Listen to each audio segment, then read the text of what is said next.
pay them. We're not taking a break. If you wanted to sign up for that, and they would provide you police protection and fire protection and all that. And me, your neighbor, who did not sign up, if my house was burning, they would let it burn. And if somebody broke in, they'd let it. Okay, I'd have to protect myself, or I'd have to hire a private company to take care of my fire and take care of my house protection. Okay, then I'm fine with it. You can have the biggest government you want. You all go sign up. Alone. You all go sign up, and you've got.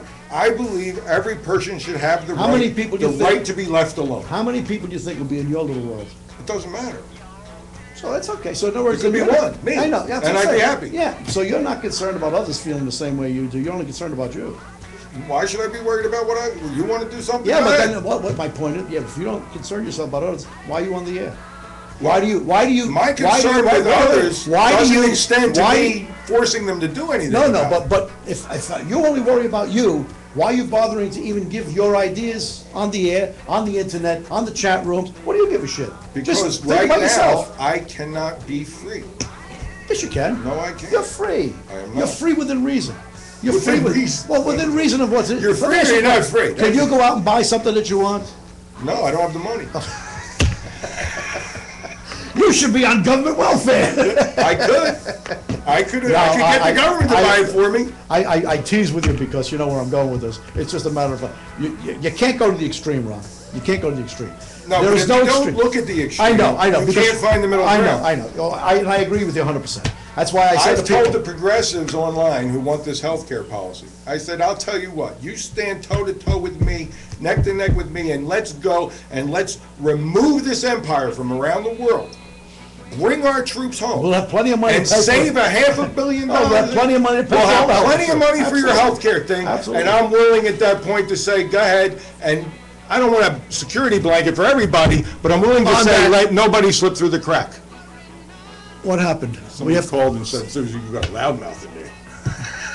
Well, he is, but that's okay. That's probably the name. We can't do business with this guy next door. I keep forgetting that this is not a sound impaired room, you know. I'm used to doing my show in my house. The only one I bother is my woman. Yeah. What's her name, by the way? Does she have a name? Esther? Mm-hmm. Oh, Esther. She was one of the first ladies in the Jewish religion. She is the one who saved the people and gave us Purim. Purim, you got Purim, you know, I always get the biggest kick out of one of the big problems I have is these big televangelists on TV. So I'm going to change gears. I don't know how you feel about this. I was brought up a Catholic, but I studied a lot of the other religions because I was always interested. I was nosy. I was a fundamentalist Baptist. Like yourself, you look for the answers, you know. So I always look for the answers. And one of the things I started realizing after many, many years of saying prayers and praying for this and praying for that, I realized I was taught to do this. It wasn't something I thought of myself. I said, gee, if I don't do this, I'm not going to be a good person, you know. Right. I'm going to be judged. I'm going to go to hell if I don't toe the line, you know. I didn't even know what the hell was at the point. Then it dawned on me, well, what's this devil? Who is this devil? You know, oh, he's a fallen angel. Yeah, but who is he? Where did he get all his power from? You know, and somebody said, don't you believe in the devil? And I said, no. Why not? I said, because logic tells me if God is so powerful and can do everything, how can he have an adversary as powerful as he that can take your mind away from you at that point? I don't understand that. So somebody said to me, yeah, but you don't understand. God gave you free will. Well, hey, if he's so pissed off about the devil and everybody else is pissed off about the devil and all these televangelists are out there screaming, don't let the devil take you over. Well, if you believe in God and God loves you, then he should take the devil out of your picture because you can't have anybody.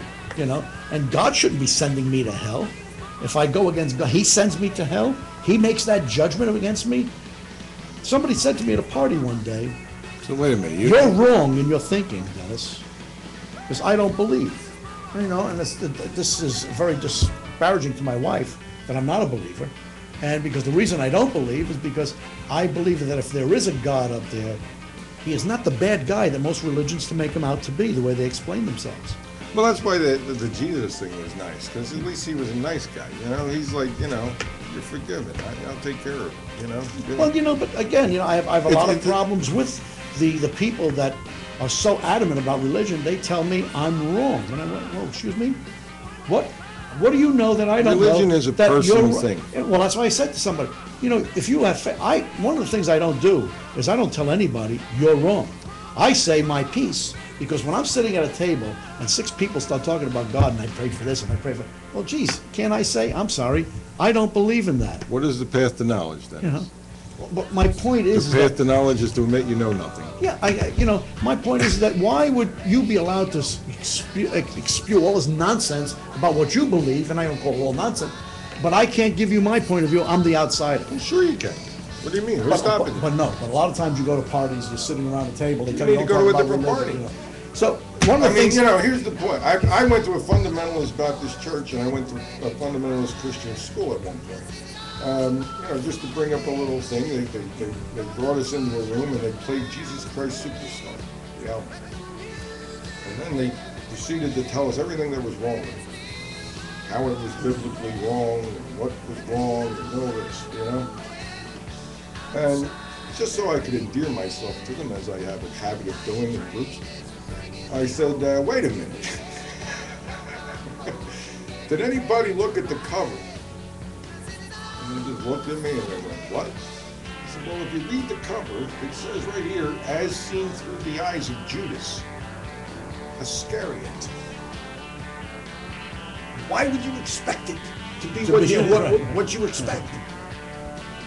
Oh, well, that's it. Not everybody sees that. They just listen to the songs. I'm like, come on. Give people a little bit credit for their own intelligence. As seen through the eyes of Judas Iscariot. I'm not convinced, guys. I figured Judas probably did see it this way. That's why he did what he did. Well, I look at it this way. Context. I would have said, guys, it's entertainment. The songs are great. It's fun. It's entertainment. Forget about the message. There is no message. Context. You go into a church and start screaming, I love the devil, you can expect that you're going to have a problem. Of course. Okay? And if the church person comes into normal society, into a secular environment and starts screaming, you need to love God and everything, they're going to have a problem. It's context. Faith is a personal thing. I don't say that people should not evangelize. If you have a commitment in your heart that you believe this is right and you actually believe that this guy is going to go to hell and suffer eternal damnation if I don't share this news with him, then you would really be untrue to yourself not to try to share it. I have no problem with that. And I'm turning around saying, while you're trying to share that, let me share my point with you. Exactly. But the thing that bothers me is the TV evangelists who are claiming to heal in the name of God. Honey. And that's what I keep telling people. Why are they on TV and not out That's healing? right. It's phony. Because I had poached Benny Hinn one time at a convention, and I asked him to come with me I don't to care a what clinic you call to it. cure cancer, and he was too busy. Yeah, I don't care what you call it. God, the universe, the cosmic consciousness, Buddha, Allah, whatever name you want for it. Ralph. I do believe that there is more to us than what we see. Simply, even science proves to me that there is more. We are not matter. We are energy.